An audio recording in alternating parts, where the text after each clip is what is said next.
Good evening, everyone. My name is Ankit Kumar. I represent India Today and Aaj Tak. In India, there is 3 weeks long lockdown, which means 1.3 billion people are currently inside their homes right now. But we keep hearing about a possible second and a third possible wave of outbreak in near future.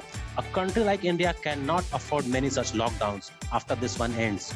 What is WHO's best advice to Indian policymakers, what they must do during this lockdown? And as I've said in previous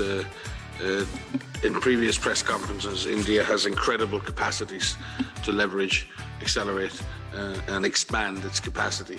But it must do the things. You must have a system to find cases. You must test. You must expand your capacity to treat and isolate. You must be able to quarantine your contacts, and you must bring an all-of-government approach to the response. If those things are put in place, and I know they are being put in place, but if we can accelerate that, and India is a vast country, you could never look at India just as one single entity from an epidemiologic perspective. And if you remember, those of you who in India who were involved in the process, India got rid of polio by breaking it right down.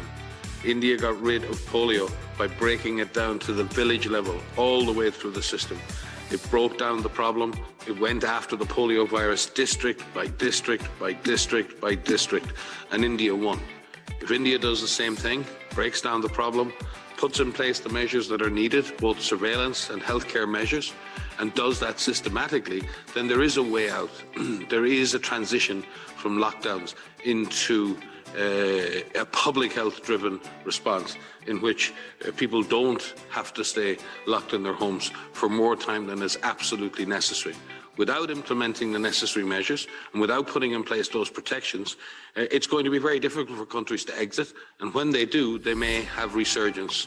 And I think that's the challenge now.